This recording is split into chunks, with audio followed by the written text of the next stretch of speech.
আসসালামু আলাইকুম। আজ অবিশ্বাস্য এক মৃত্যুর মুখোমুখি বা তার সাক্ষী হয়ে গেছে। মালাকুল মাউত তখন কার বাড়ির দরজায় এসে দাঁড়িয়ে যায় তার কোনো গ্যারান্টি নেই। গত বৃহস্পতিবার রাত ৩ ঘটিকায় আমাদের বাড়ির পাশে এক মর্মান্তিক ঘটনা ঘটে, যার সাক্ষী আমরা এই জেনারেশন।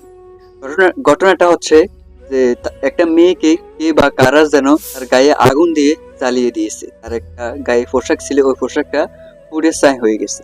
সাথে সাথে তাকে হাসপাতালে নেওয়ার পর তাকে হাসপাতাল গোছানোই তাকে রিটার্ন ব্যাক করা হয়েছে ঢাকার পথ। তখন ঢাকার পথে 4 দিন চিকিৎসার দিন শেষ করার পর গত রাত্রে আমরা 10 ঘটিকায় খবর পেয়েছি যে তিনি আর এই দুনিয়াতে বেঁচে নেই। অবিশ্বাস্য হলেও ঘটনাটা সত্য, যেহেতু আমাদের বাড়ির পাশের এই ঘটনাটা মর্মান্তিক ঘটনা। আমরা এখনো তথ্য পাইনি। বাজার থেকে আমাদের বাড়ি পর্যন্ত প্রতিটা জায়গায় সিসি ক্যামেরায় আবদ্ধ, তারপরও আমরা এই ঘটনায় কোনো তথ্য পাই নাই। এই কারণে রাত ৩ ঘটিকায় যখন ঘটনাটা ঘটেছে, জানি না কে বা কারা এই দুর্ঘটনাটা ঘটাইছে। আমরা আল্লাহর কাছে তার জন্য সর্বোচ্চ দোয়া করি, আল্লাহ যেন তাকে পরকালে ভালো রাখে এবং ফ্যামিলিকে ধৈর্য ধারণ করার শেষ তৌফিক দান করুক। সর্বোচ্চ আল্লাহর কাছে দোয়া এইটাই, যেন যে কেউ হয়তো বা করেছে বা নিজেই হোক বা ভিন্ন কিছু ক্ষেত্রে হয়ে গেছে, আমরা আল্লাহর কাছেই দোয়াটা করবো ইনশাআল্লাহ, যে যেন আল্লাহ তাকে জান্নাতুল ফেরদাউস দান করে।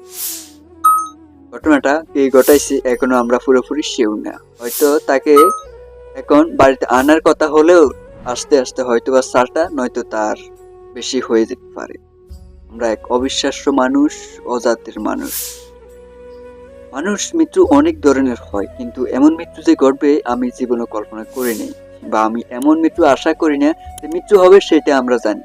এমন মৃত্যু আশা করি না যে কেউ বা কারা এসে গায়ে আগুন ধরিয়ে দিয়ে আমাকে মেরে ফেলবে। লজ্জিত, তাও রাত ৩টায়। কিভাবে প্রকাশ করব জানি না, যেহেতু ঘটনাটা ঘটেছে আমাদের বাড়ির পাশে। এর দায়ী আমরা, এই সমাজ, এই রাষ্ট্র। কিভাবে হয়েছে তাও জানি না, কিন্তু সকাল ৮টায় আমি খবর পাইছি এই ঘটনাটা ঘটেছে। ভাবলাম তখনই কিছু করি, কিন্তু যখন আমি ৮টায় খবর পাইছি তখন আমি দেখি নাই, বা এখনো আমি দেখি নাই। কিন্তু বলতে অনেক কষ্ট হয় যে এমন একটা দুর্ঘটনা ঘটে গেছে আমাদের বাড়ির পাশে। কিভাবে তার জবাব দিই বা কিভাবে তাকে সমাধি করি? আমরা চাইলে তাকে সমাধি করতে পারবো, কিন্তু সমাধিও করতে পারবো, কিন্তু তার এই ঘটনাটা সমাধি করার মতো কোনো ঘটনা না। হয়তো বয়স আমার অত বেশি হয় নাই, আমার পিছনে এমন দুর্ঘটনা শুনি নাই, সামনে আবার না শোনার পরিকল্পনা করি। কারণ এমন মৃত্যু আমি কখনো চাই না যে কেউ বা কারা এসে গায়ে আগুন ধরিয়ে দিয়ে আমাকে মেরে ফেলবে। আমি অন্যায় করতে পারি হাজারো, পাপ করতে পারি হাজারো, কিন্তু এমন মৃত্যু আমি আল্লাহর কাছে কোনোদিন চাইব না, যে কেউ বা কারা এসে গায়ে আগুন ধরিয়ে দিয়ে আমাকে মেরে ফেলবে। মেয়েটা যত সম্ভব তার পুরো শরীরে, আমি খবরটা পেয়েছি তার পুরো শরীরে পোশাকটা জোরে পড়ে গেছে, সে কিভাবে বাঁচবে। তারপর আমরা আশাবাদী ছিলাম যে মেয়েটা আমাদের মাঝে আবারও ফিরে আসবে, কিন্তু মেয়েটা আর ফিরে আসে নাই। গত রাত আমরা খবর পেয়েছি তার মরদেহ বা তার রূহটা তার সাথে আর নেই। সে সর্বশেষ একটা জুস বা একটা ডাবের পানি খেতে চাইছিল, তাকে ডাবের পানি খাওয়ানো হয়েছে ঠিকই, কিন্তু তার রুহ সাথে করে আর তাকে বাড়িতে ফিরানো হবে না, কারণ ওই ডাবের পানির সাথে সাথে হয়তো সে এই দুনিয়া থেকে বিদায় নিয়েছে। আমরা কত কিছু আশা করি রাখি, কত কিছু অর্জন করার জন্য বসে থাকি, কিন্তু কখন যে আমার রুটা চলে যাবে আমি এটা বিশ্বাস করতে পারি না। আমার রুটা চলে যাবে একদিন, আমিও জানি, কিন্তু এমন ভাবে যে রু যাবে এটা আমি আল্লাহর কাছে কখনো চাইবো না, আর কোনোদিন কল্পনা করবো না। এটা একটা মর্মান্তিক ঘটনা যা আমরা প্রকাশ করতে পারি না। আমাদের সমাজে এমন একটা ঘটনা ঘটবে, আমরা কোনো তথ্য এখনো পাই নাই, বা আমি তাদের বাড়িতে এখনো যাইনি। হয়তো যাওয়ার পথ মাত্র 2 মিনিট। যখন এই ঘটনাটা ঘটেছে তখন নিজ থেকে মনে হয় যে আমরা অমানুষ, নিচু জাতের মানুষ, যা কখনো প্রকাশ করার মতো না।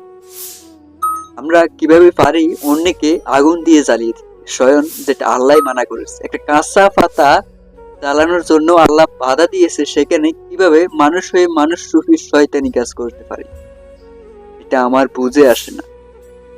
যাই হোক, আল্লাহ যা করেন ভালোর জন্য করেন, আমরা তার জন্য সর্বোচ্চ দোয়া করব এবং তাকে যেন আল্লাহ জান্নাতুল ফেরদাউস দান করেন।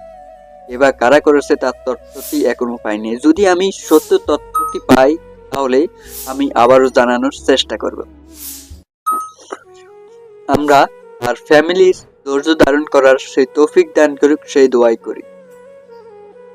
এমন একটা দুর্ঘটনার সম্মুখীন আমরা এই জেনারেশন সাক্ষী, প্রকাশ করার মতো কোনো ভাষা নাই যে চিৎকার দিয়ে বলবো এটা আমরা সাক্ষী না। হাজারো চিৎকার দেওয়ার পরও হয়ে যাবো আমরা সাক্ষী। শুধু এই সমাজের মানুষ সাক্ষী না, সাক্ষী আপনিও। কারণ এই জেনারেশনে আসিও আপনি বা কেউ বা কারা কিভাবে একটা মানুষকে শরীরের গায়ে আগুন দিয়ে তাকে মেরে ফেলা হয়,